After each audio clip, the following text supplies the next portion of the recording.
Oke, selamat malam teman-teman. Hari ini kita coba di pertemuan 12 kita bahas tentang desain tulang lateral atau tulangan geser. Jadi kalau bicara tentang tulangan geser berarti sengkang ya. Jadi kalau dibalok ya biasanya di seperempat bentang terhadap tumpuan itu yang kita harus jaga tuh ya. Jadi dia akan ada tumpuan, lapangan, tumpuan. Tumpuan itu seni plastis. Jadi di situ kita harus jaga benar-benar kerapatan sengkangnya. Jadi selalu sengkang itu di daerah momen negatif ya, di daerah dekat peletakan gitu ya, dekat pertemuan antara kolom sama balok itu biasanya lebih rapat tuh ya dibandingkan dengan tulangan lapangan. Ya, jadi tumpuan lapangan tumpuan. Jadi seperti itu ya. Jadi fungsinya apa? Tulangan geser mengakomodasi terhadap gaya apa? Gaya apa kalau misalnya kita analisis struktur apanya? Terhadap apa? Apa? Hah? Kan kita kalau analisis struktur ada apa? Momen, ada lintang, ada normal. Nah, kalau misalnya dia sengkang geser itu yang mana? Eh, maaf sih. Normal geser. Lintangnya dong. Ya, lintangnya. Oke ya. Jadi lintang itu shear force. Berarti ada momen, momen lebih ke longitudinalnya kan. Makanya pada saat ada tekuk ada momen kan. Nah, tapi kalau ada lintang berarti ada gesernya. Ya. Share 22 yang kemarin kita itu ya, share 22 sama momen 33. Kalau aksial dia horizontal ya. Oke. Nah, kajian materi kita pengertian gaya geser. Nah, kita sudah tadi sedikit. Kemudian analisa gaya geser kolom berbeda sedikit dengan apa? Dengan ini ya, dengan balok ya. Tapi sebenarnya prinsipnya sama. Cuma posisinya aja satu vertikal, satu horizontal ya, teman-teman ya. Oke, kita ini ya. Oke, ini yang ketiga, kemudian yang keempat, oke. Yang kelima, dan yang keenam. Ya. Oke. Jadi analisa gaya geser kolom, kemudian penahan gaya geser kolom, kemudian bentuk begel kolom, dan yang berikutnya langkah perhitungan begel kolom atau sengkang atau convenant ya, component ya, di kolom sengkang di kolom nanti dan soal pembahasannya. Nah, kita lihat pengertian gaya geser dulu, teman-teman. Nah, gaya geser adalah faktor kegagalan kolom dapat pula disebabkan oleh ketidakmampuan kolom dalam menerima gaya geser atau gaya lintang, itu kan. Gaya lintang. Jadi pada saat beban aksial ada momen ya, ada yang ketekuk tadi ya, ada yang melengkungnya negatif atau positif tadi ya. Ada dua sisi tadi ya. Nah, sama. Nah, karena ada tekuk tadi, ada momen, ada juga geser atau lintang ya. Nah, besar gaya geser itu dapat sangat erat kaitannya dengan besar momennya, pasti selalu akan itu. Jadi momennya kita mencari tulangan longitudinalnya atau tulangan utamanya ya, ya. Tulangan memanjang biasanya, satu lagi tulangan transversal ya. Jadi tulangan transversal ada tulangan geser yang bekerja di kedua ujung kolom dan mempunyai hubungan uh, menurut persamaan berikut. Jadi PUK sama dengan MU2 dikurang MU1 dibagi dengan lambda K. Ingat, di kolom juga sama. Jadi semacam tumpuannya berarti di daerah pertemuan apa? Pertemuan ketemu dengan baloknya ya. Jadi pertemuan simpangan balok dengan kolom. Ya, sisi bawah, sisi atas sama sebenarnya. Yang lebih harus rapat. Nah, FUK adalah FU itu pasti selalu ya. FU itu berarti dia geser, V itu geser. Ya. M itu momen, ya kan? V itu lintang, betul kan? FUK. Jadi FUK sama dengan gaya geser atau gaya lintang terfaktor pada kolom, dia satuannya kilonewton. M2, M1 adalah yang tadi, yang di ujung-ujung tadi ya.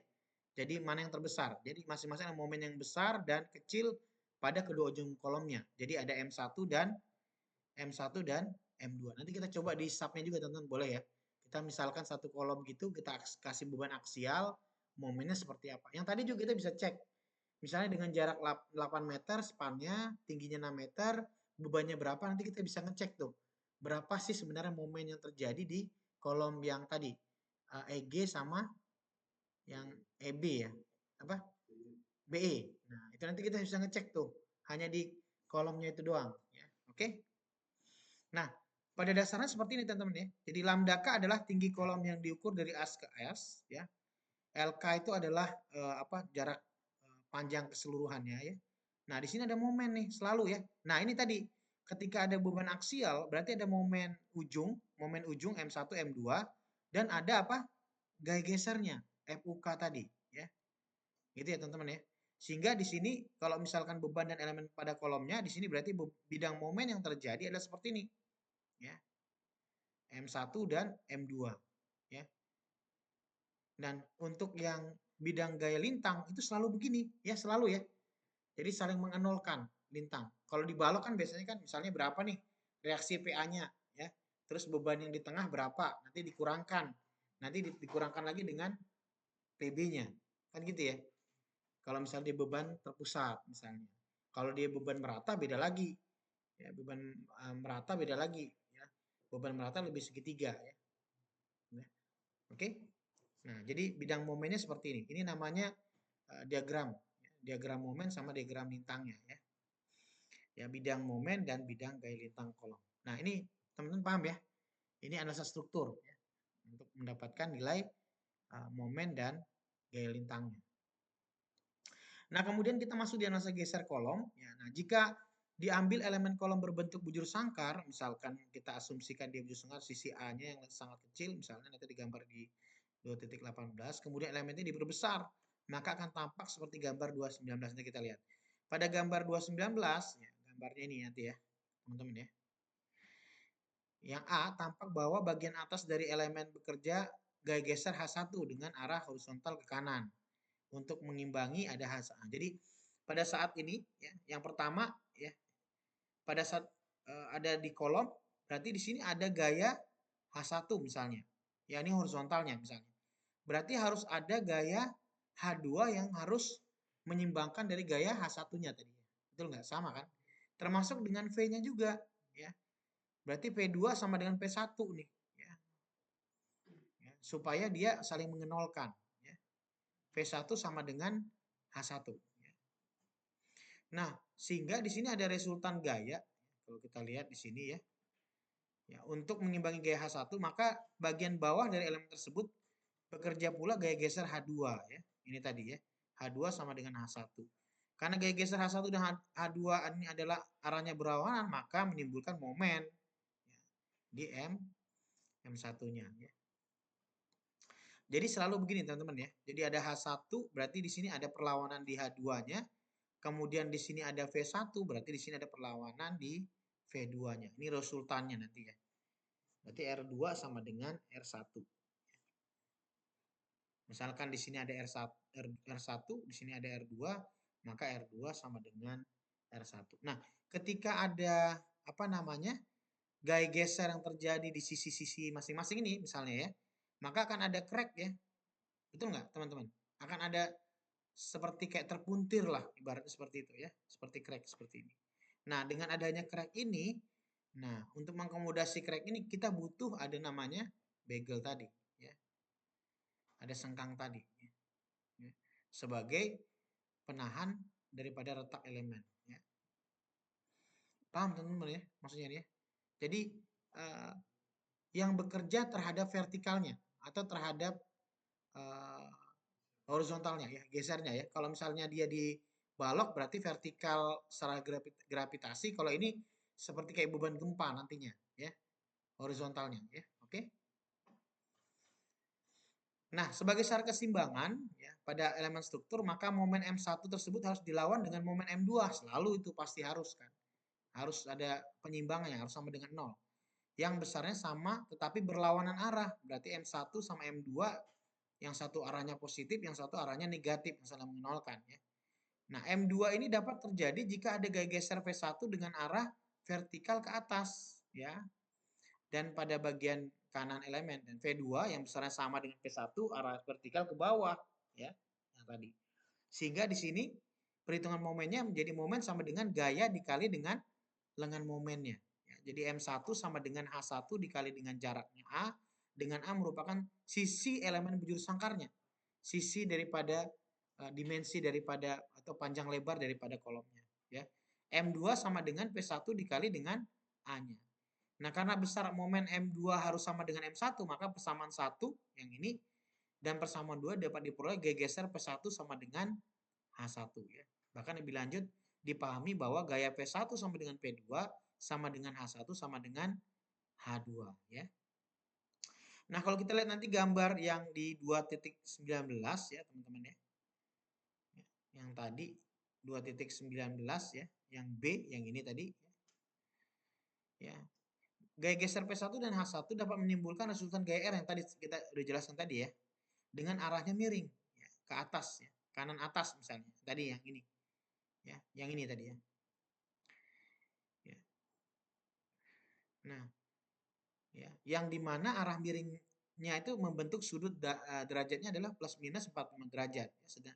Sedangkan gaya geser P2 dan H2 menimbulkan resultan gaya R2 dengan arah miring ke kiri bawah membuat sudut alfa 45 sama ya. Yang ini juga sama ya. R2-nya dan R1-nya. Selalu begitu ya. Seolah-olah karena ada gaya geser di permukaan kolomnya akan seolah-olah itu akan ada seperti resultan ya. Gaya resultan yang satu arahnya ke arah kanan atas dan satu kiri arah bawah ya. Oke ya. Nah, sehingga di sini hitungan resultan gayanya R1 sama dengan akar P1 kuadrat ditambah dengan H1 kuadrat. R2 adalah akar V2 kuadrat ditambah dengan H2 kuadrat. Jadi seolah-olah di antara apa namanya penjumlahan dari dua-duanya nih ya. Yang R1, H1 dan P1, H2 dan P2 resultannya ya. Nah, dari persamaan A dan B di atas, karena V1 sama dengan V2 sama dengan H1 sama dengan H2, maka diperoleh resultannya adalah R2 sama dengan R1. Nah, kedua resultannya ya arahnya miring serta berlawanan. Satu arahnya ke arah kanan atas, satu arahnya ke kiri bawah. Ya. Nah, akibat gegesnya bekerja pada kolom, ya, diuraikan di dua gambar tadi 2.19 akhirnya menimbulkan retak tadi ya. Sehingga keadaan yang berbahaya itu menyebabkan kegagalan kolom secara keseluruhan akhirnya ya. Nah, karena retak pada elemen struktur ini diakibatkan oleh gaya geser yang bekerja pada kolom. Nah, maka agar supaya tidak terjadi retak, makanya kita tambahkan tulangan geser atau begel untuk mengantisipasi adanya retak tadi ya. Oke. Nah, kemudian kita masuk di penahan gaya geser kolom.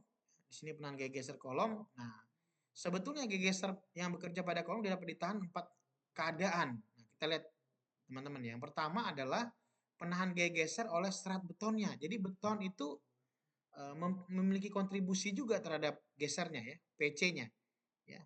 Meskipun beton bersifat getas ya.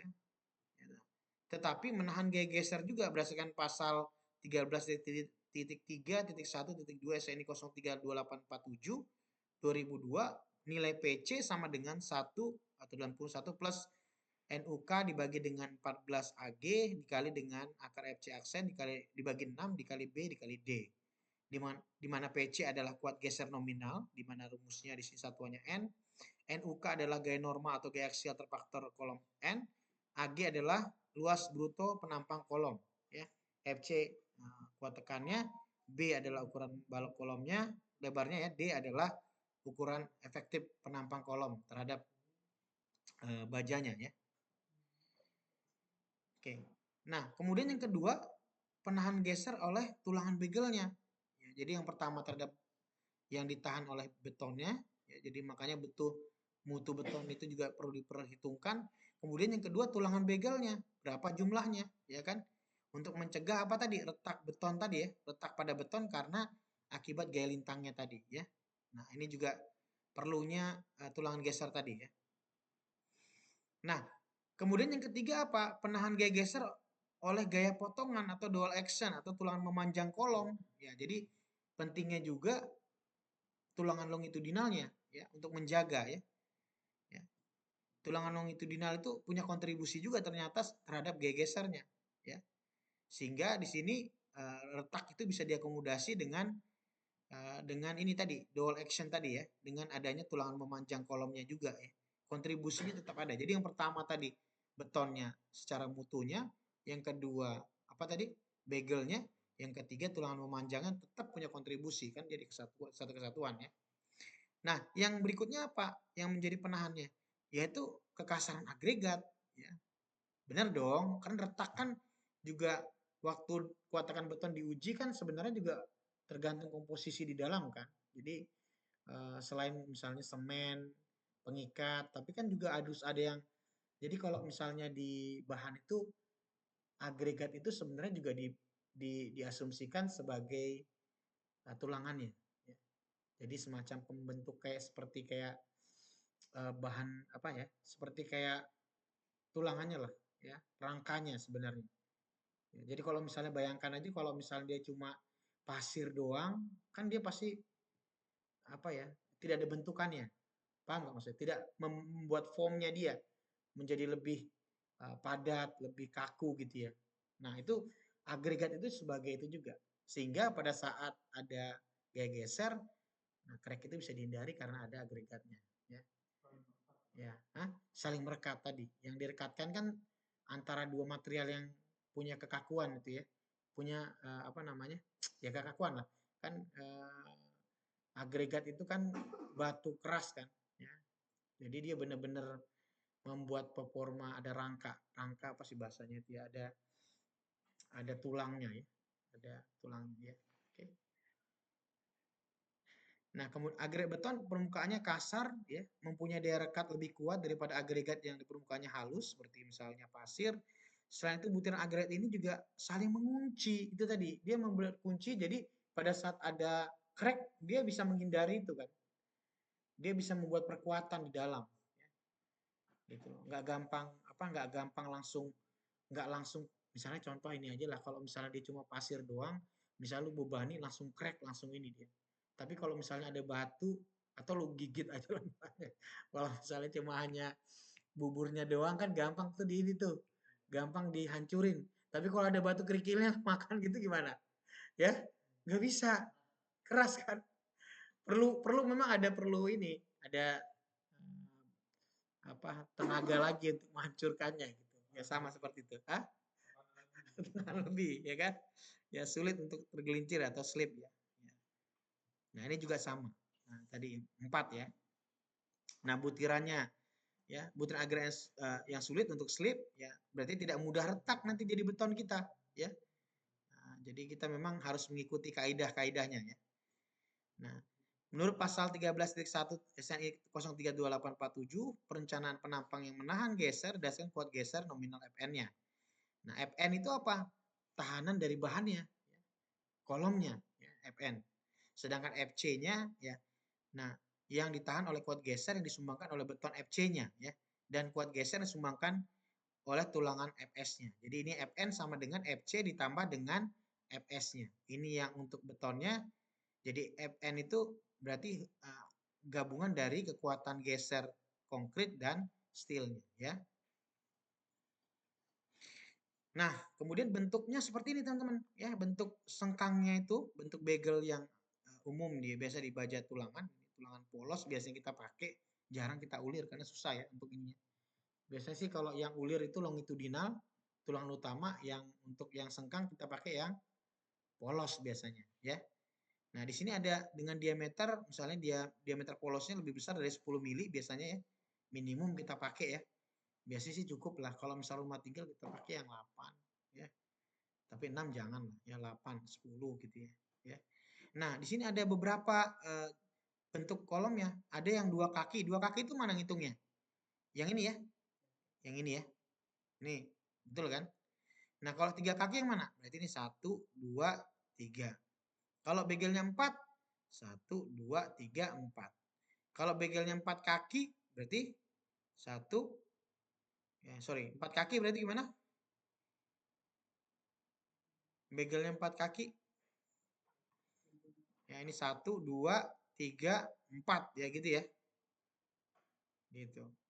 Ya. Gitu ya. Jadi yang punya apa?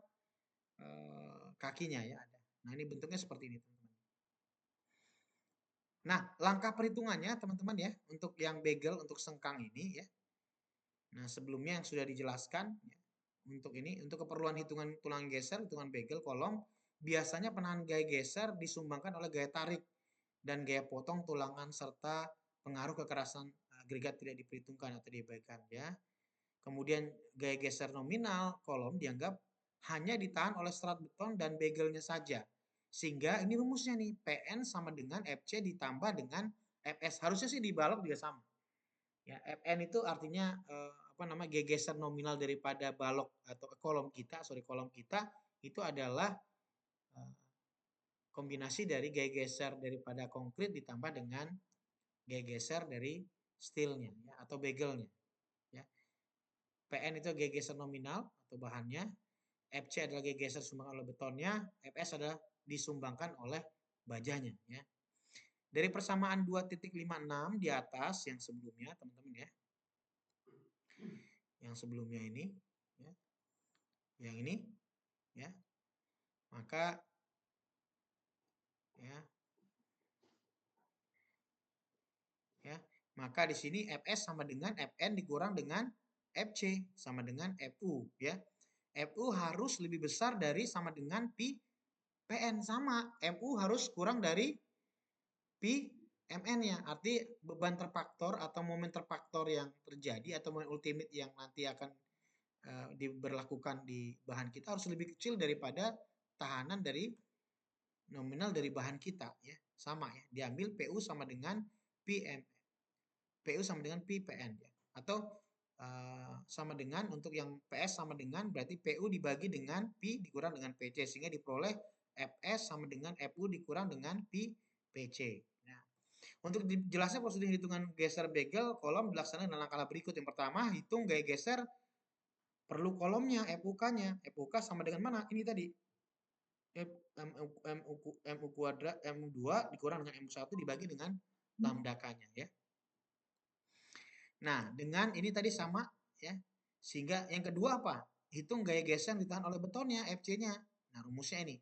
FC sama dengan 1 ditambah NUK dibagi 14 AG dikali dengan akar FC aksen dibagi 6 BD. Nah, ketiga langkahnya apa? Dihitung gaya geser yang ditahan oleh begel FS-nya, FS max-nya kita cek ya. FS sama dengan FU dikurang dengan Pi PC dibagi dengan Pi dengan Pi-nya 0,75 ya. Sedangkan untuk Fs max-nya sama dengan 2/3 akar Fc aksen BD. Ya. Syaratnya Fs harus kurang sama dengan Fs max. Ya. Kemudian yang keempat dihitung luas begel perlunya, AVU-nya. Ya. Jadi ini sih luas daripada tulangan geser. Ya. Untuk setiap panjang kolom S-nya 1000 mm. Jadi kita hitung per 1 meter. Ya. Untuk geser ini ya. Dengan memilih yang terbesar nilai AV-nya. Nah, di sini ada berapa nih ya? AV sama dengan Fs dikali dengan S dibagi dengan FY dikali D. AV sama dengan B dikali dengan S dibagi dengan 3 FY. AP dikali dengan 75 dengan akar FC aksen BS dibagi dengan 1200 FY. Diambil yang memilih nilainya apa? Yang terbesar ya, nilai AP-nya ya. Nah, kemudian 5 dipilih begel dan kaki dengan diameter DP, kemudian hitung jaraknya. Berarti S sama dengan N per 4 dikali V dP kuadrat dikali S dibagi dengan APU. Ya, di sini ada pasal 910.5.1 DP, maksudnya diameter polos lebih besar 10 mili untuk diameter kurang dari 32. Yang kita pakai tulang utamanya 32 ya. Kalau dia kurang dari 32 kita pakai yang 10 mili untuk sengkangnya. Tapi kalau misalnya dia yang pakai yang 36 ya, berarti kita pakai yang lebih besar dari 13 mili ya. Misalnya 36, 44, 56, kita harus pakai 13. Nah, yang keenam kita apa? Lakukan kontrol begelnya, S-nya harus memenuhi syarat ini ya. Jadi jaraknya itu mau berapa tuh? Ya. Jadi misalnya menurut pasal 9.6.3 SN lebih besar dari 1,5 D dan SN lebih besar dari 40 mili ya. Atau pasal 9.10.5.2 S kurang sama dengan 16 D dan S kurang sama dengan 18 DP ya. Itu ya teman-teman ya. Nah, di sini juga ada untuk Fs kurang dari 1/3 akar Fc aksen BD ini sama rumusnya, maka S kurang sama dengan D per 2 dan S kurang sama dengan 600 mili. Untuk Fs lebih besar daripada ini, maka S-nya kurang dari D per 4 atau S kurang sama dengan 300 mili ya. Nah, dengan S dan SN adalah spasi bersih antar jarak tulangannya. Misalnya dia ketemu 15, 20 ya. Nanti kita juga teman-teman bisa nanti praktek di modul 2 nanti yang di subnya nanti bisa saya kasih lihat juga. D-nya ada diameter memanjang kolom, DP diameter tulangan begelnya atau sengkangnya harus lebih besar dari 10. D-nya berarti yang D diameter untuk tinggi efektifnya H-DS ya. Nah, yang ketujuh apa? Dipilih S-nya. Ya, berdasarkan persamaan 2.62A sampai dengan persamaan 2.62D dibulatkan persamaannya kelipatan 5 mili ya. Dipakai bagel NDP X min S. Jadi ini berapa jumlahnya, berapa diameternya ya, berapa jaraknya. Kan gitu selalu ya. Misalnya berapa? Ya. Biasanya jaraknya diameter 10, jarak 200, jarak 150 gitu ya. Nah, kemudian yang ke-8 dihitung luas bagel ya terpasang AV-nya ya, dengan rumusnya AV1 N per 2 per 4 kali V dP kuadrat S dibagi dengan S ya. Dengan AVT harus lebih besar dari AVU-nya ya. Ya. Nah, sehingga seperti itu teman-teman ya. Ada pertanyaan teman-teman? Nggak ada ya? Oke. Oke, ya. Oke. Nah, yang pertama kita lihat contohnya dulu teman-teman ya. Terakhir nih. Jam berapa sudah? 20 ya. Lagi. Oke. Apa minggu depan kita lanjut soalnya? Boleh? Ah? Oke, minggu depan ya untuk soalnya ya. Oke, baik. Thank you teman-teman. Ya.